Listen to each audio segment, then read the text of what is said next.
Halo.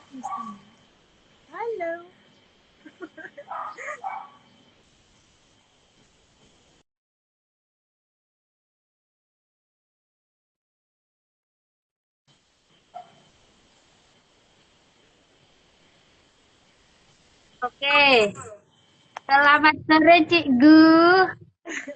Selamat sore Mbak Ning. Oke, apa kabar sore ini? Baik. Kalau Mbak Ning gimana? Baik juga. Oke, kita mengudara ya sore ini ya. Ya, Oke, jadi ini kita mau obrol-obrol ringan sama apa panggilnya Cik Gu apa ya? panggilnya Jihan aja Panggilnya nggak apa-apa Mbak Ning. Mbak Gihan ya. Iya, boleh. Oke, Mbak Gihan atau Gak Gihan? Gek Gihan boleh juga. Oke, Gak aja ya. Ini sudah Iya, ada Pak Eko. Oh, ini Cik Gu. Kemudian ada ini kayaknya murid-muridnya Gek Gihan ini. Sip. iya. Oke. Jadi selamat sore teman-teman sekalian dimanapun berada. Senang sekali akhirnya kita bisa jumpa lagi di sore ini lewat Rebu Ijo on the Sky untuk series pertama. Apa itu Rebu Ijo on the Sky? Kita cerita-cerita sedikit dulu ya, Gek. Boleh, boleh Mbak Ning. Oke Karena kan ya. banyak yang Nanti belum tahu. Heeh. Ya, oke nanti secara organik aja sambil santai-santai bisa kita undang beberapa teman juga kalau bisa gabung bisa terlibat termasuk Pak Eko juga bisa ya nanti ya. Boleh. Pak Eko posisinya di mana Mbak Ning? Pak Eko posisi sedang di rumah induk di di Umawi Sanggeni di Jalan Campuhan nomor 7. Oh gitu. Nah, ini sudah ada Mas Rardian Danu dari Batu. Oke, jadi terima kasih teman-teman, sahabat sekalian dimanapun berada yang sudah tergabung dengan kami obrol-obrol ringan di sore hari, di hari Rabu tanggal 22 Juli 2027. Perkenalkan, saya Ning Palupi, seksi Rawariwi di Rebo Ijo. Jadi sehari-hari saya bersama Pak Eko, Bu Mar, Mbak Dini, Mbak Santi dan lain-lain di Rebu Ijo, Pak Sai, Ibu Rahma yang ada di Rumah Induk itu melakukan aktivitas budidaya berbagai macam jenis tanaman horti di Kota Denpasar secara organik. Nah, sore ini kita mencoba untuk kembali menyapa teman-teman yang tidak bisa hadir bersama kami secara offline itu melalui Rebo Ijo on the Sky. Kenapa Rebo Ijo on the Sky? Jadi ide ini sebenarnya sudah lama, dulu tahun lalu sebelum kami kena banjir, tertimpa banjir di September 2025, kita sudah melaksanakan obrolan secara online seperti ini melalui Rembuk Tani gitu. Jadi sebetulnya ini adalah lanjutan dari Rembuk Tani di tahun lalu. Nah, tema-tema yang kita angkat masih seputar pertanian dan lingkungan, pangan sehat, dan seluk-beluknya. Nanti lebih jauh ikutin pantengin terus IG kita yang sekarang sudah mulai aktif. Sore ini kita kedatangan narasumber yang luar biasa, nanti bisa langsung memperkenalkan diri. Kayak Gihan, uh, beliau adalah salah seorang guru di SMA Negeri 2 Denpasar.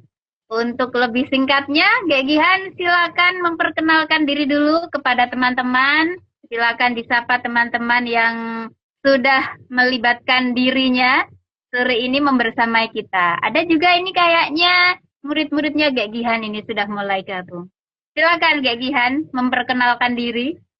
Ya, terima kasih banyak Mbak Ning atas pembukanya. Jadi semuanya perkenalkan nama saya Gihan. Jadi saya salah satu pengajar di SMA Negeri 2 Denpasar. Jadi mata pelajaran yang saya ampu itu yang pertama adalah sosiologi dan prakarya dan kewirausahaan. Jadi latar belakang saya pendidikan sarjana sosiologi di Universitas Udayana. Dan mulai mencari tahu lagi terkait dengan perkebunan sama pertanian itu ketika saya mendapatkan tanggung jawab untuk mengajar prakarya dan kewirausahaan. Jadi mau nggak mau gurunya juga harus belajar gitu Mbak Ning. Mungkin segitu aja jadi perkenalannya. Boleh biar akrabnya panggilnya Kak Gihan juga boleh atau Kak Gihan aja juga boleh. Biar nggak ada kesan seriusnya karena kita lagi di luar ruang kelas. Oke, jadi kalau di luar kelas sama di dalam kelas kita fleksibel ya Kak Gihan ya. Iya bener Mbak Ning. Jadi panggilnya Kak Gihan aja biar lebih akrab. Kak Gihan aja ya. Jadi Iya. adik-adik muridnya Kak Gihan juga yang sekarang sudah ikut mantengin IG-nya Kak Gihan, bisa juga nanti tanya-tanya, bisa juga berbagi cerita juga mengenai aktivitas di sekolah bersama Kak Gihan seperti apa gitu. Ini juga sudah ada Bang Denny WJ dari Ciamis, ada dari Batu, terus ada lagi dari mana nih banyak sekali. Mas Deyantos dan teman-teman yang lain. Oke, kalau di sekolah Kak Gihan kan mengampu mata pelajaran sosiologi. Boleh cerita Kak Gihan, adik-adik yang diampu ini ketika mendapat tugas dari Kak Gihan, itu apa sih sebetulnya yang dibahas oleh adik-adik SMA 2 Denpasar ini? Baik, terima kasih pertanyaannya Mbak Ning. Jadi kalau misalnya terkait dengan tugas, jadi Gihan jelasin sedikit konsep mengajar Gihan. Yang pertama adalah Gihan ingin ketika di kelas mengajarnya itu adalah dua arah. Jadi nggak hanya ilmunya itu dari gurunya, tapi terkadang Gihan banyak belajar juga jadi muridnya gitu. Jadi konsepnya itu yang Gihan bawa ketika Gihan memberikan tugas. Jadi biasanya kalau di pelajaran sosiologi itu ada yang paling terlihat itu adalah kalau tahun lalu itu anak-anak yang di kelas 12 atau di kelas 3 SMA itu Gihan arahkan untuk langsung ke tempatnya, jadi melakukan pemberdayaan komunitas terkait dengan kearifan lokal. Jadi ada yang mengambil konsep garam yang ada di Desa Singaraja, Desa Les. Jadi itu biar anak-anak langsung terjun ke lapangan. Habis itu selain itu juga ada yang melakukan pemberdayaan komunitas lokal di sekolah, di anak-anak TK.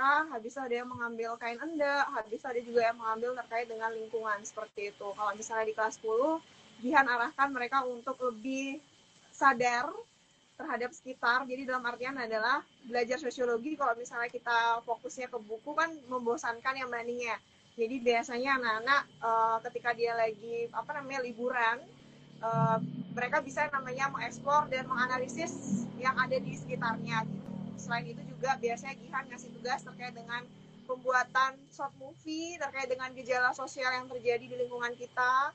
Ada beberapa yang mengambil tema terkait dengan sampah, terkait dengan lingkungan, terkait dengan pembulian kayak gitu. Kalau misalnya di ranahnya sosiologi. Selain itu juga tugas-tugas seperti pembuatan mading, buat poster, sama lebih banyak diskusi interaktif antara pengajar dengan siswanya itu sendiri. Seperti itu Mbak.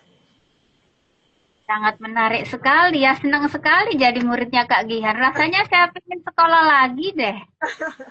Coba kalau guru-gurunya keren ini begini nih, wah seru ini. Jadi melalui sambilang melajah gitu ya Kak Gihan Benar ya. Mbak. Jadi latihan kepekaan terhadap lingkungan juga menjadi salah satu poin yang Kak Gihan pilih dalam hal metode mengajarnya gitu. Sangat menarik. Nah, omong-omong Kak Gihan, kaitannya dengan tema kita ini apa ini? Kok bisa gitu tercetus ide ini berkebun tidak melulu orang tua gitu. Boleh cerita Kak Gian, gimana tuh ceritanya? Kok adik-adik kemudian masuk dalam pembahasan-pembahasan seperti itu? Boleh cerita? Boleh banget Mbak Ning. Jadi dari tahun lalu, jadi dari bulan Oktober tahun lalu itu, dia dapat tanggung jawab untuk mengajar mata pelajaran prakarya dan kewirausahaan Mbak Ning. Jadi kalau kita lihat materinya itu terkait dengan budidaya, habis itu budidaya tanaman, budidaya perikanan, habis itu ada rekayasa teknologi, habis itu ada pengolahan, sama ada kerajinan. Nah, berlatar dari kalau misalnya dulu ketika Gihan jadi anak SMA, poin tugasnya itu adalah terkait dengan pengolahan, habis itu pengolahan pangan atau makan poinnya adalah makanannya itu gitu.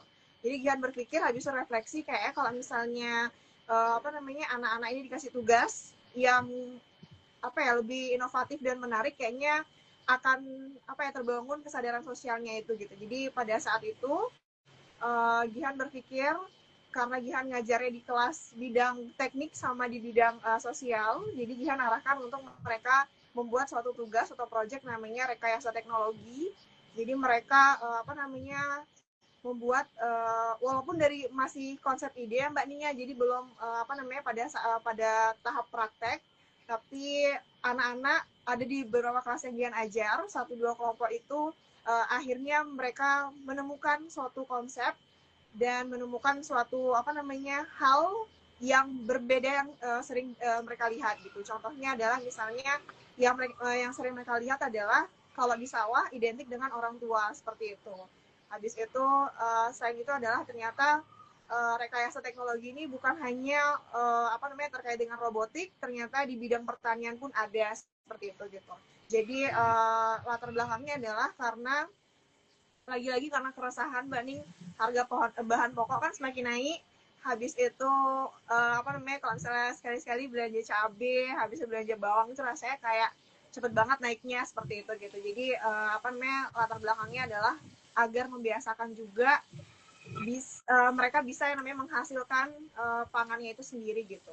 Muncullah ada satu kelompok yang akhirnya di refleksi akhir mereka bilang, oh ternyata ketika berkebun atau ketika melakukan pertanian itu tidak hanya orang tua ya Bu Gihan gitu. Itu poin yang Gihan ingat. Jadi akhirnya kita diskusi ya Mbak Nia sebelum kita live hari ini.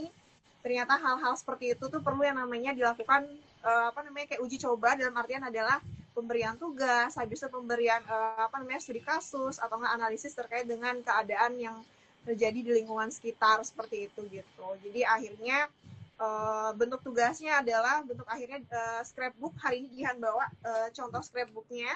Gihan tunjukin boleh Mbak Ning? Boleh dong. Jadi ada 2 yang Gihan bawa. Sebenarnya masih ada banyak di sekolah, cuman menurut Gihan adalah ini hasil yang terbaik pada saat itu gitu. Jadi Gihan arahin mereka untuk buat di buku gambar. Jadi di sini adalah ada ide-ide yang mereka, habis itu ada hasil-hasil dari pemikiran dan hasil dari analisis yang mereka lakukan kayak gitu. Keren. Siapa tahu ada yang bergabung di sini aja. Ini kelompoknya teman-teman semuanya. Ini adalah dulu kelas 11C1 gitu. Jadi Gihan arahkan mereka untuk berimajinasi ketika kalian menjadi seorang tukang kebun atau seorang petani. Kira-kira rekayasa teknologi apa yang kalian lakukan kalau misalnya kebun kalian mengalami suatu permasalahan seperti itu. Gitu. Jadi dimulai dari rumusan masalahnya. Jadi mereka menemukan ternyata ketika tanaman diberikan bahan kimia itu tidak terlalu baik. Hasil akhirnya adalah mereka membuat yang namanya suatu inovasi yang dimana pupuknya itu berasal dari buah-buah mangga yang udah busuk dan yang tidak digunakan atau yang tidak terpakai seperti itu. Jadi mereka menganalisis hal-hal yang seperti itu gitu Mbak Nin. Kurang lebihnya. Keren sekali. Ini prosesnya berlangsung berapa lama Kak Gihan? Prosesnya berlangsung kurang lebih 1 bulan. Jadi 1 bulan itu ada 4 kali pertemuan Mbak Nin. 1 bulan 4 kali pertemuan ya? Betul. Nah, ada nggak adik-adik yang terlibat, yang online sekarang? Coba Gihan cek ini ya. Coba ada nggak? Kalau ada, coba kita sapa mereka juga biar bisa bercerita, boleh ya? Boleh. Iya.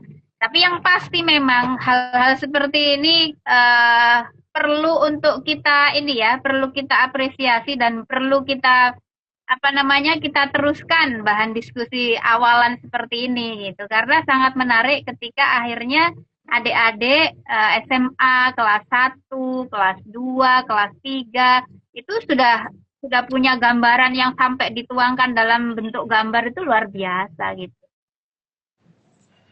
Nah, Kebetulan ini yang ada kelompok ini belum ada ya, Mbak nih yang tergabung di dalam live ini. belum ada yang gabung ya. Oke, mungkin bisa Iya, di Rebuild on the Sky series kedua berikutnya ya.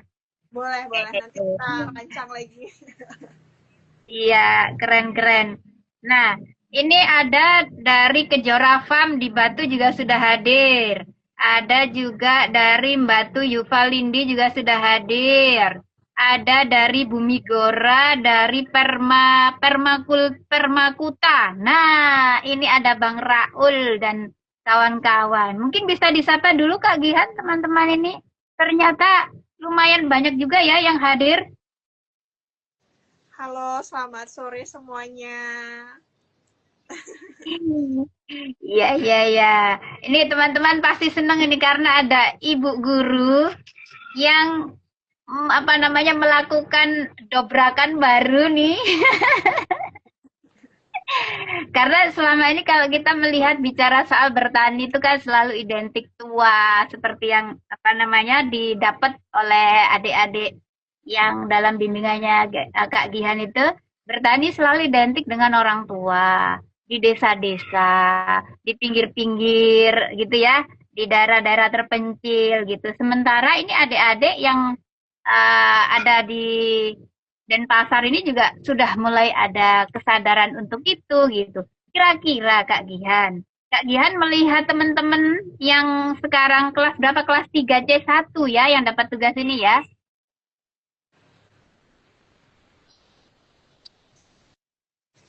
Halo, Iya, gimana Mbak?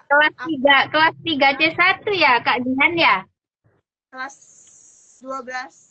Kalau kemarin sih kelas 11 C1 sama C2. Kelas sorry 12 C2. 12 C1 sama C2. 12 C1 sama kelas 12 C2.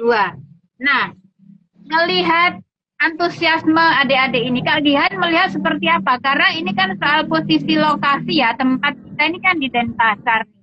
Mana Kak Gihan melihat?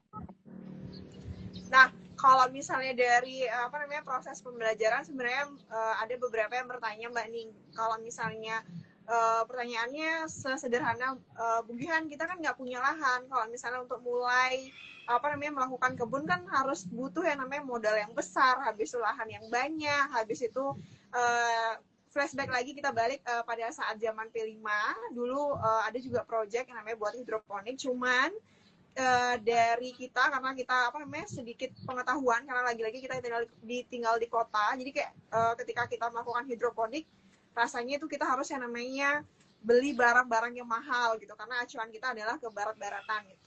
Nah itu pertanyaan-pertanyaannya, habis itu akhirnya ketika tugas itu diberikan mereka tersadar oh ternyata ada hal yang sederhana yang bisa digunakan dan yang bisa dilakukan seperti itu, walaupun emang pada saat prakteknya emang belum sampai sana karena masih di tahap yang idenya itu gitu Mbak Nini.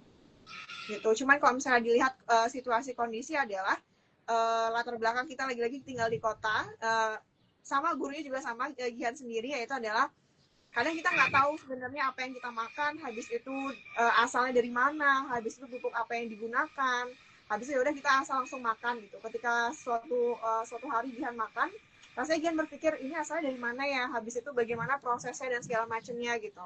Kalau misalnya itu cuma ada di Gihan aja atau nggak pengetahuan itu cuma ada di Gihan, rasanya kurang bermanfaat gitu. Jadi makanya Gihan apa namanya inovasikan ke dalam bentuk tugas, habis itu inovasikan juga ke dalam bentuk studi kasus, habis itu Gihan apa namanya berikan ke murid-muridnya Gihan walaupun masih di taraf yang di SMA 2 Denpasar seperti itu Mbak Nin.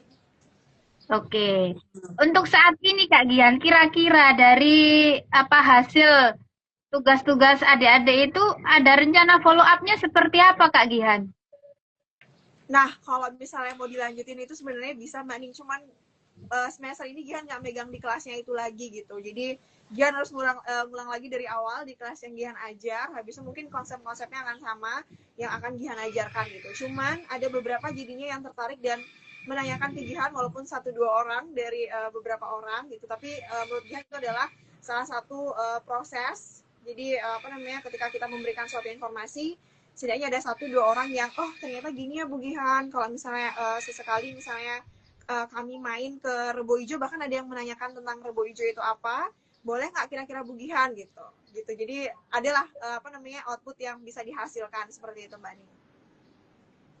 Senang sekali nih, jadi makin semangat nih ya kayaknya ini teman-teman yang berada atau berjaring dengan Rebo Ijo tuh pasti juga semangat nih dengan apa mendengarkan paparan dari Kak Gihan. Ini ada juga anak muda yang baru bergabung yang sering main ke Rebo Ijo. Nah, ini ada Mahesa, ini namanya Bunga Liar. Eh IG-nya namanya Bunga Liar. Nanti juga bisa cerita-cerita. Ternyata tidak hanya hari ini kita banyak yang gelisah ya gitu memikirkan soal harga-harga barang kebutuhan pokok yang semakin mahal, terus kemudian juga kita juga melihat banyak lahan-lahan kosong di sekitar kita yang masih terbengkalai, juga kita juga melihat di sekitar rumah kita juga mungkin ada space sekian meter kali sekian meter yang bisa kita optimalkan gitu. Nah, dari cerita-cerita Kak Gian tadi, terus studi kasus yang juga sudah dijalankan bersama murid-murid gitu. Kira-kira nih, kira-kira kalau misalnya nih Kak Gihan, ke depan kita bikin rebo ijoan terkait dengan pertanian atau berkebun tidak melulu orang tua berseri ini gimana nih? Setuju nggak gitu? Atau mungkin ada pandangan dari Kak Gihan Kalau terkait dari Gihan sih, oke Mbak Ning. Kalau misalnya dari Gihan sih harapannya kita nggak sampai seri satu aja ya Mbak Ning ya, tapi ini berkelanjutan. Jadi apa namanya sambil eksplor lagi, habis itu yang kita aja nantinya makin banyak. Habis itu kita nggak cuma duduk aja nantinya di series kedua, ketiga dan selanjutnya. Mungkin nanti dari Rebo Ijonya mungkin bisa mempraktekkan atau apa namanya mempromosikan dalam artian adalah memberikan edukasi terkait dengan dinding yang cuman apa namanya sepeta aja yang ada sisa di rumah itu bisa dimanfaatkan untuk melakukan berkebun seperti itu, atau kita ngasih tantangan buat teman-teman online kita untuk apa namanya melakukan gerakan satu tanaman untuk satu orang itu Mbak Ning sampai kita bertemu di series yang keduanya itu. Oke, wah ini ada Kak Nabil Hidayat. Gas, oke kita gas ya. Gas, gaspol remblong ini ya Kak Gihan ya. Wah, ini ada yang sudah, Mahesa sudah menyapa. Halo, ada ini MHR Niapar menarik sekali. Oke, jadi teman-teman yang sudah bergabung kita cair aja nih cerita-ceritanya. Kalau ada pertanyaan, Kak ada mau sharing, mau cerita, dipersilahkan gitu. Atau Kak Gihan mau ngundang siapa ini lagi untuk kolaborasi? Bisa juga. Bisa Pak Eko mungkin, atau teman-teman yang di Batu, atau yang di Lombok, atau adik-adik yang ini sekiranya bisa ikut bercerita juga. Silakan. Cair aja Boleh kita Mbak ya. Ning? Boleh. Oke, Atau oke. Mbak Ning yang milih? Pak Eko Nah, ini gas Boijo dong. Berguru SMA 2. Semoga Oke. didengar nanti sama atasan-atasannya saya. Iya, oke. Artinya kan obrolan-obrolan seperti ini tuh ketika kita sudah mulai menyentuh sisi-sisi yang sebetulnya adalah basic kebutuhan kita hari ini, kebutuhan manusia lah ya. Kita ngomong berkebun kan urusannya soal pangan ya, soal logistik gitu ya Kak Gihan. Betul. Ya, dalam kajian sosiologis nih, iya, sentil dikit ya, sentil Jadi dikit saya aja. rasa saya dikuliahin sama Mbak Ning hari Dalam ini. kajian sosiologis itu, positioning pangan atau sektor basic ini sebetulnya seperti apa Kak Gihan melihatnya? Kalau misalnya dalam ini sepengetahuan Gihan ya Mbak Ning ya.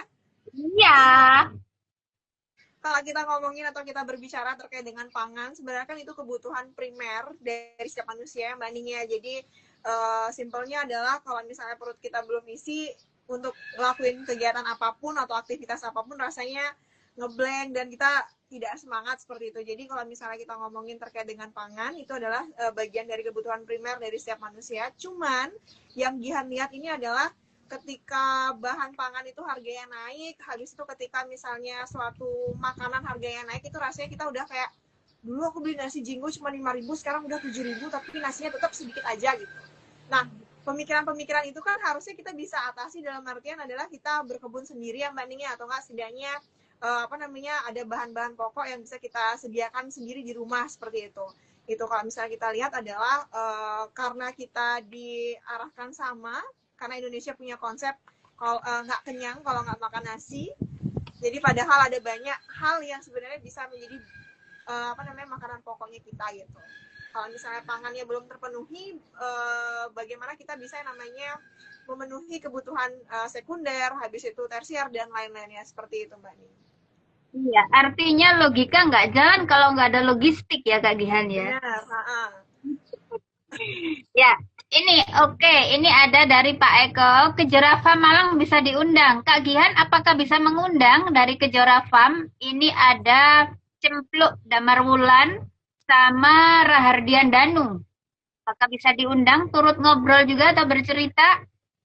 Boleh, ini Rahardian Danu sedang tak undang Mbak Ning. Sama Cempluknya tidak bergabung Mbak Ning. Tidak bergabung? Oke. Kalau Cempluk Damar Wulan? Danu Rahardian ini sedang tak undang Mbak Nin, kalau Cempluknya tidak ada di sini. Oh, tidak ada. Oke, Rahardian Danu belum ini ya, belum nyangkut berarti ini. Atau sama Pak Eko-nya dulu kita undang. Pak Eko boleh, Pak Eko, ayo kita undang. Sekalian ini, apa namanya?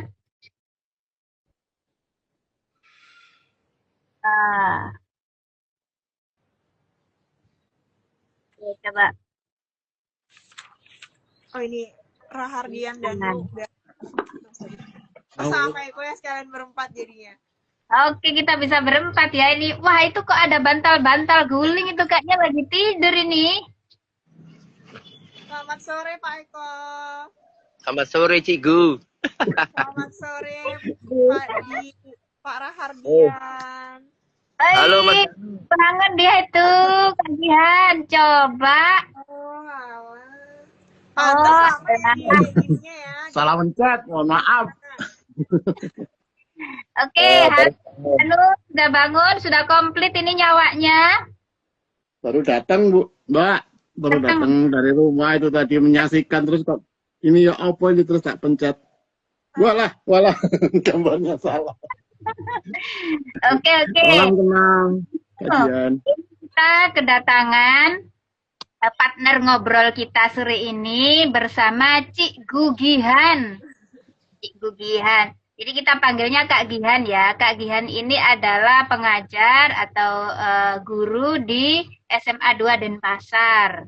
Jadi Mas Danu bisa ikut juga bercerita terkait dengan tema kita sore ini, Reboijo on the Sky.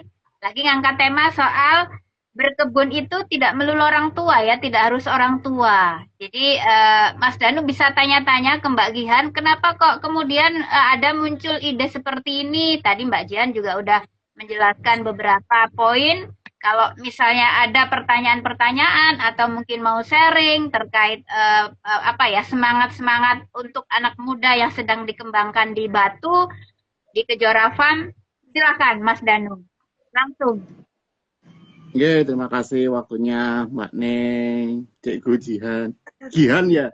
Iya, Jihan, salam kenal Mas. Pak kangen Pak Ini mau tanya, gimana sih cara ngajak siswa-siswa itu untuk bisa mengenalkan apalagi ke pertanian, perikanan itu kan agak butuh effort yang lebih kan. Karena anak-anak sekarang kan banyak yang main gadget, terus ya kalau sudah kenal HP kan susah kita ajak untuk berkebun, untuk ke pertanian. Mungkin itu dulu, Mas Kak Cikgu. Monggo dilanjut dulu ya, saya tak.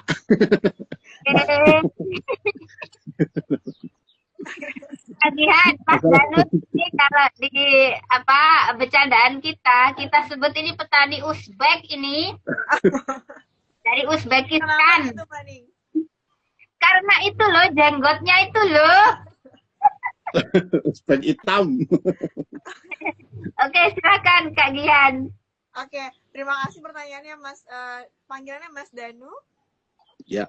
Ya, oke. Terima kasih pertanyaannya Mas Danu. Jadi sebenarnya sama juga, Gihan juga belajar karena pada saat itu Gihan pertama kali megang atau mengampu mata pelajaran prakarya dan kewirausahaan. Jadi pada saat itu kan banyak sekarang yang sebenarnya konten-konten di TikTok itu udah yang namanya fokusnya adalah urban farming, habis itu mereka lakuin perkebunan di rumah, habis itu ngelakuin hal-hal sederhana yang bisa dilakukan di rumah gitu. Jadi awal mulanya adalah Gihan aja untuk mereka lihat TikTok karena mereka sukanya scroll TikTok. Jadi Gihan mengarahkan dalam artian adalah coba cari di TikTok terkait dengan budidaya tanaman, terkait dengan budidaya lele yang bisa ada di galon mineral dan segala macamnya. Coba dianalisis kira-kira hal apa yang menjadi analisis SWOT-nya, kelemahannya, kelebihannya, kira-kira kalau misalnya diubah menjadi usaha kira-kira akan menghasilkan atau tidak. Itu awal mulanya gitu. Bagi Gihan itu adalah salah satu stimulus untuk mereka untuk mengenal dalam artian ternyata berkebun, habis itu melakukan yang namanya terkait dengan perikanan atau enggak bertani itu bisa yang namanya dimulai dari rumah seperti itu. Habis itu dilanjutin lagi tugasnya lebih naik tingkat lagi. Pada saat itu ada materi terkait dengan rekayasa teknologi. Walaupun latar belakangnya Gihan lulusan sosiologi, tapi kan itu tidak menutup kemungkinan untuk mengarahkan siswa untuk mencoba hal baru gitu. Jadi pada saat itu Gihan coba untuk mengarahkan mereka. Gihan ajak dulu mereka berandai-andai menjadi tukang kebun, atau ketika dia punya kebun, jadi Gihan bagi ada buah salak, ada buah mangga, habis itu ada yang di pertanian, ada yang urban farming, habis itu ada yang hidroponik dan lain segala macamnya gitu. Yang Gihan ingat adalah pada saat itu ada satu kelompok yang berhasil menemukan rekayasa teknologi yang dihasilkan sama anak-anak UGM, namanya kalau nggak salah Maisala. Jadi itu bisa namanya mengatur terkait dengan suhu, habis itu terkait dengan hama yang ada di perkebunannya itu gitu. Pada saat mereka menjelaskan ke Gihan, akhirnya Gihan sadar mereka hanya perlu diberikan ruang, diberikan kesempatan untuk mencari tahu atau mencoba sesuatu hal. Walaupun kita nggak tahu sebagai tenaga pendidik akan menghasilkan secepat itu atau tidak kayak gitu. Setidaknya anak-anak ini punya namanya pandangan, ternyata akhirnya muncul juga sempat Gihan diskusikan bersama Mbak Ning, akhirnya muncul pernyataan bahwa ternyata Gihan kalau misalnya kita melakukan perkebunan tidak hanya orang tua gitu. Kenapa kamu bisa berpikir seperti itu gitu, Gihan nanya. Ya karena sawah-sawah yang saya lihat tuh orang tua aja isinya, kalau nggak kakek-kakek, nenek-nenek kayak gitu. Terus ada pandangan juga kalau misalnya pensiun mau ngapain, mau berkebun, mau bertani gitu. Jadi pandangannya mereka terkait dengan pertanian, perkebunan itu terbatas, yang dilakukan hanya untuk orang tua gitu. Jadi kesempatan-kesempatan yang Gihan berikan dan Gihan lakukan itu menjadi salah satu upaya yang Gihan lakukan untuk setidaknya mereka punya bekal kalaupun nanti akan ke jurusan sana atau tidak. Seperti itu kurang lebihnya Mas Dan. Keren. Oke. Mungkin dilanjut dulu ya Mbak. Pak saya tak mau jemput. Artinya memang ketika kita silakan Mas Danu mau jemput si kecil ya. Betul. Mau les. Tapi nggak tak matikan kok. Cuman videonya aja. Sudah bergabung. Terima kasih, mohon maaf. Teman-teman. Gimana Mbak Ning? Oke. Halo? Iya. Ya. Oke, jadi Mas Danu mau melaksanakan tugas negara dulu, mau jemput anaknya les. Silakan, terima kasih Mas Danu. Mas Danu, terima kasih banyak. Ya, sama-sama. Salam kita. Jadi sangat menarik ketika kita mau mengajak gitu ya, mengajak anak-anak muda, remaja-remaja hari ini, adik-adik kita atau anak-anak kita. Sebenarnya selama ini mungkin kita sebagai orang tua ya berasa kayak udah tua banget gitu ya Kak Gihan ya. Maksudnya kita yang orang dewasa, kita yang sudah merasa sok dewasa sebenarnya Kak Gihan. Kita yang sudah merasa sok dewasa itu sudah merasa nyaman dengan dunia kita sendiri gitu. Padahal kalau kita coba menurunkan sedikit ego kita, masuk ke alam pikir, ke semesta pikir adik-adik kita tuh banyak hal yang bisa kita gali. Bahkan kita pun justru harus banyak belajar sama generasi Z hari ini kan begitu gitu ya.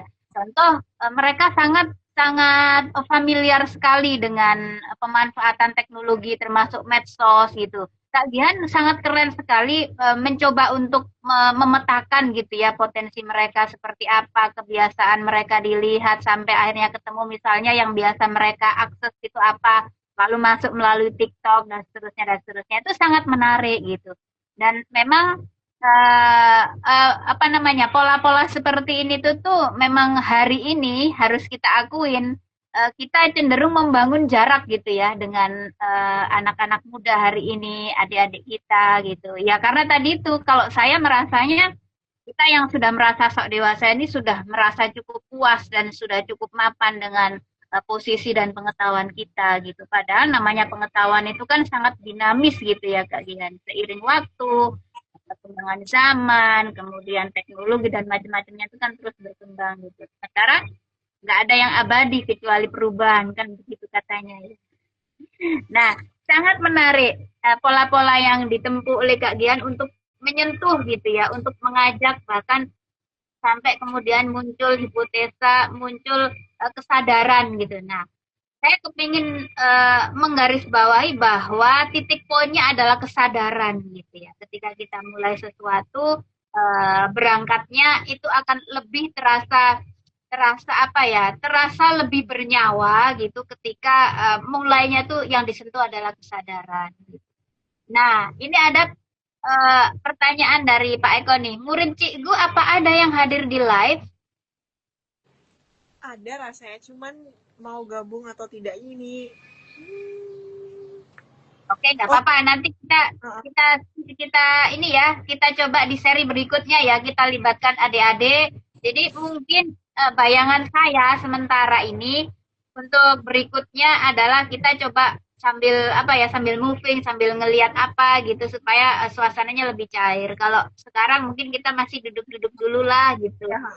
Nah, gimana Kak Dian? Apakah ada opsi-opsi yang memungkinkan untuk ke depan kita seperti apa ini? Tadi sedikit Gihan ambil kalimatnya Mbak Ning yang terkait dengan kesadaran. Jadi Gihan Ya. sedikit boleh nggak Mbak Ning? Boleh dong. Silakan. Nah, konsennya Gihan adalah pada saat sebenarnya titik baliknya itu adalah pada saat COVID Mbak Ning. Nah, pada saat COVID itu kan kita terbatas ya, interaksi kita terbatas, habis itu yang kita lakukan di dalam lingkungan sosial juga terbatas, habis itu ingat sekali Gihan, jadi di rumah Gihan itu yang sebenarnya suka berkebun adalah Ibu Gihan.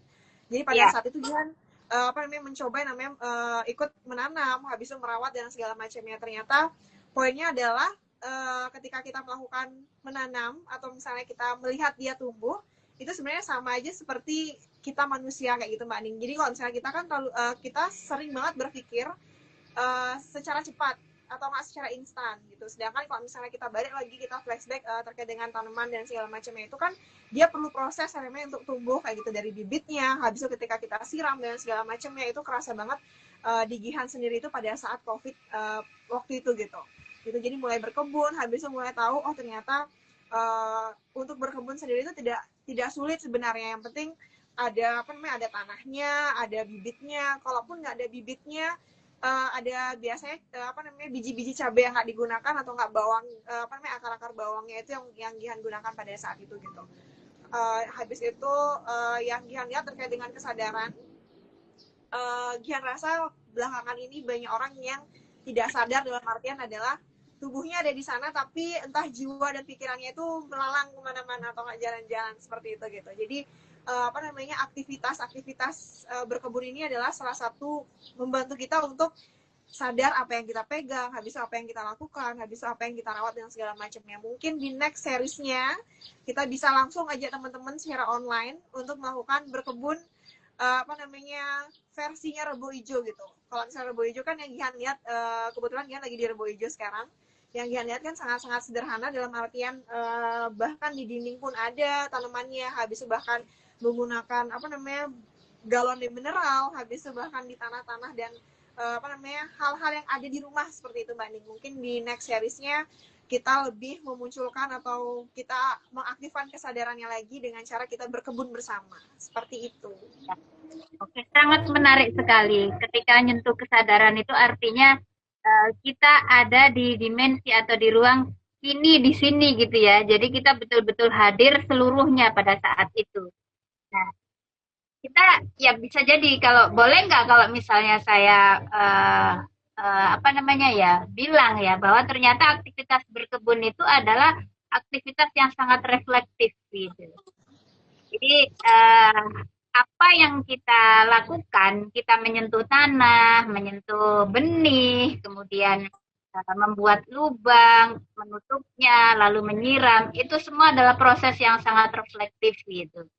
Jadi sangat menarik dan saya sangat setuju gitu dengan idenya Kak Gihan untuk ke depan coba kita libatkan teman-teman muda ini untuk merasakan langsung gitu ya. Jadi tidak hanya membayangkan berkebun itu sulit, berkebun itu harus ini, harus itu dan macam-macamnya. Tidak selalu harus gitu ya kan. Tapi apa yang ada di depan kita, apa yang ada di dekat kita itu bisa kita sentuh, bisa kita lihat, bisa kita rasakan langsung gitu. Nah, ini ada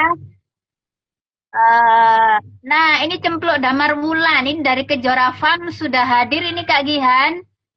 Ini Gihan undang ya. Ya, bisa boleh diundang, bisa mengundang Cempluk enggak nih kata Pak Eko nih. Oh, udah ini bergabung. Selamat sore. Selamat sore Pak Kaji. Salam satu cangkul. Salam satu cangkul. Aduh terlihat segar sekali sore ini. Ada apakah gerangan? Kangen Mbak, kangen saya barusan ngobrol dari Kejora Farm, Kak Hasan. Alhamdulillah dari berkebun tambah segar lah ini. Oke. Pak Kaji, ini kita Rebo Ijo on the Sky hari ini kedatangan tamu istimewa atau narasumber atau teman ngobrol kita. Ada Kak Gihan. Jadi Kak Gihan ini adalah tenaga pendidik, ibu guru yang luar biasa, masih muda dan berbahaya. Nah, ini Pak Kaji ini dulunya sangat berbahaya ini Kak Gihan. Boleh nanti gali-gali tingkat apa kebahayaannya beliau gitu. Jadi Pak Kaji Haris ini domisili di Kota Batu, perwakilan dari Kejora Farm. Nah, monggo Pak Kaji menyapa dulu Kak Gihan atau mungkin mau sharing, ada pertanyaan terkait tema kita hari ini bahwa berkebun itu tidak selalu atau tidak harus orang tua. Ya. Silakan.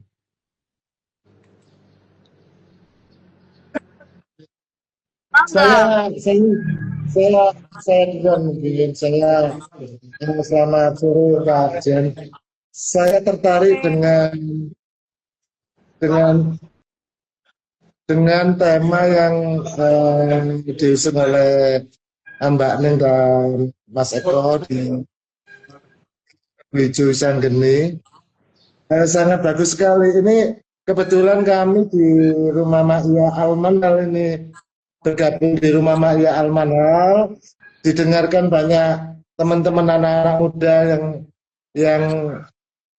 yang kepingin berkebun sebenarnya mereka, ya kan? Mereka kepingin bertani. Masalahnya mereka kan biasa. Aku nggak punya lahan, Cak. Aku nggak punya gini. Dengan apalagi Kak Jan itu latar belakangnya pengajar, saya sangat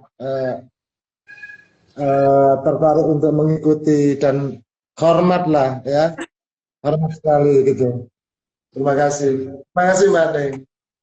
Pak Kaji tapi tidak merasa tua kan ya atau tidak tersentil dengan temanya ya?